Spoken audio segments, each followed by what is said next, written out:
Hello everyone, welcome in Kiran learners academy. हम कर रहे हैं दोस्तों दिल्ली पुलिस कांस्टेबल एग्जाम के लिए PYQ series previous year question की सीरीज, जिसमें 4500 क्वेश्चन का हम आपको वीडियो सॉल्यूशन दे रहे हैं। इसी बुक का टोटल 45 सेट्स चाहिए, इन्हीं का करें हम वीडियो सॉल्यूशन। इससे पहले हमने 5 सेट कंप्लीट कर लिए थे। इस वीडियो में रहने वाला है सेट नंबर 6 का computer, question number 91 to 100। Question number 91, which of the following is an effective method to handle spam emails. यहाँ पे दोस्तों जो बेस्ट होगा वो होगा, ध्यान रखेंगे, option third. The most effective method to handle spam emails is to mark the email as spam और जंक। राइट आंसर होगा ऑप्शन थर्ड। इससे ईमेल प्रोवाइडर को हेल्प मिलेगी जंक ईमेल को पहचानने में, जिससे इफेक्टिवनेस में सुधार होगा। और कह सकते हैं जो आपका ईमेल इनबॉक्स है उसमें स्पैम और जंक ईमेल्स की जो क्वांटिटी है वो कम होगी। राइट आंसर होगा option third. Question number 92, which of the following is an internet accessing technique where computer uses its modem to dial a telephone number given to the user by an internet service provider। Hindi में पढ़ देता हूँ हिंदी वाले student के लिए। निम्नलिखित में से कौन सा विकल्प एक ऐसी इंटरनेट एक्सेसिंग तकनीक है जिसमें इंटरनेट सर्विस प्रोवाइडर द्वारा यूजर को दिए गए टेलीफोन नंबर को डायल करने के लिए कंप्यूटर द्वारा इसके मॉडेम का उपयोग किया जाता है। इसका राइट आंसर होगा दोस्तों, ध्यान रखें, मॉडेम और टेलीफोन नंबर का यूज करके इंटरनेट एक्सेस करने की जो टेक्निक है वो है option third, that is dial up connection. Dial up internet access internet से जुड़ने की एक दोस्तों प्रोसेस है, टेक्निक है, जिसमें टेलीफोन लाइन और मॉडेम का यूज किया जाता है। और जो कंप्यूटर का मॉडेम है, कंप्यूटर का modem connection internet service provider के द्वारा प्रोवाइड किया जाता है, और जो एक स्पेसिफिक नंबर टेलीफोन नंबर कह सकते हैं डायल करता है। और ये है एक normal internet accessing technique using modem and telephone number. Right answer होगा option third, that is dial up connection.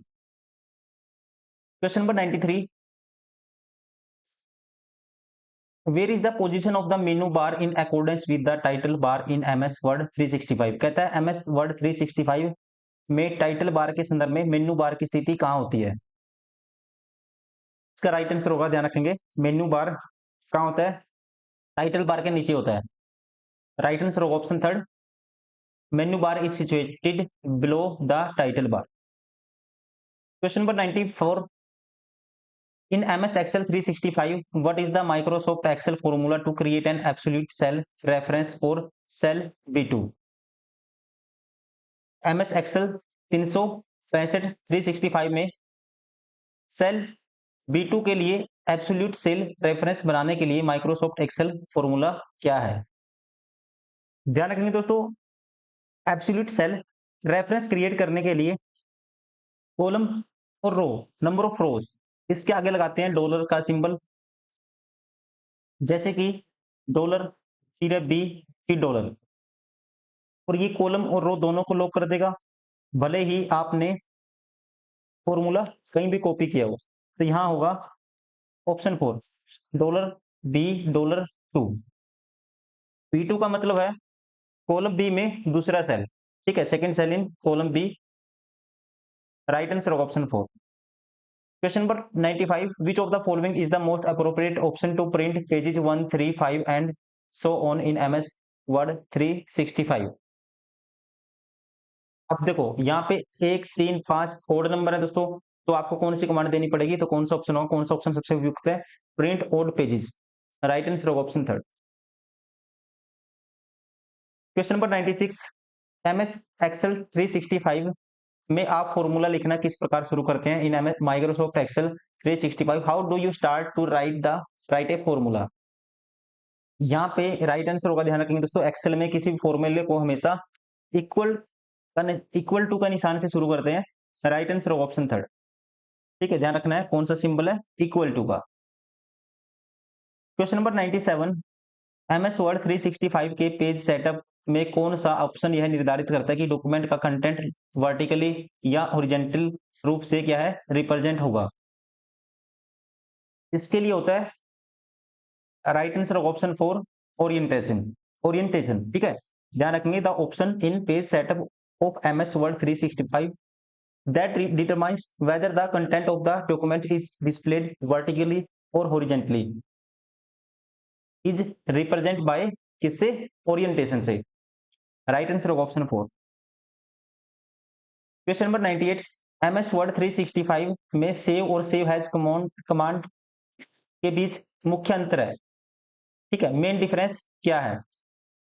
आसान है दोस्तों, ठीक है, अगर आपने बचपन से यूज किया है, थोड़ा बहुत कंप्यूटर आपने सीखा है, यूज किया है, तो राइट आंसर कौन सा होगा? आपको पता है सेव का उपयोग डॉक्यूमेंट को पहली बार हम सेव करने के लिए किया जाता है, जबकि सेव हैज का उपयोग डॉक्यूमेंट को नए फाइल या नाम किसी भी स्थान पर सेव करने के लिए हम करते हैं। Right answer option second. Question number 99, in MS Word 365 which action allows you to replace a specific word or phrase throughout the entire document? इसके लिए स्पेसिफिक एक्शन क्या होगा? तो इसके लिए स्पेसिफिक एक्शन ध्यान रखेंगे आप, MS Word 365 में पूरे डॉक्यूमेंट को किसी स्पेसिफिक वर्ड या फ्रेज से बदलने के लिए हम किसका यूज करते हैं दोस्तों? इसके लिए यूज करते हैं right answer option first, that is find and replace का। Question number 100, in MS Excel 365 what is the cell addresses of the cell 2 column to the right and 3 column down from the cell D7? अब देखिए initial जो cell है वो क्या है? D7 है। हमें 2 कॉलम राइट साइड और 3 रो नीचे की तरफ जाना है। अब दोस्तों देखो 2 कॉलम राइट साइड जाएंगे, डी के बाद क्या आएगा? ई आएगा, फिर आएगा एफ आएगा, तो नया कॉलम क्या होगा? एफ होगा। क्या होगा? एफ हो गया। ये ऑप्शन तो बार हो गया, ये कॉलम को रिप्रेजेंट करता है, ये रो को, और 3 रो नीचे जाना है, 7 के बाद 8 9 10, तो क्या आएगा? F10 आएगा। राइट आंसर होगा ऑप्शन सेकंड, ठीक है। आपको 2 कॉलम राइट साइड जाना था, ई के बाद डी के बाद क्या आएगा? ई फिर एफ आएगा, 3 रो नीचे जाना था, 7 के बाद 8 आएगा, फिर 9 आएगा, फिर आएगा 10। राइट आंसर कौन सा होगा? F10 option second is correct.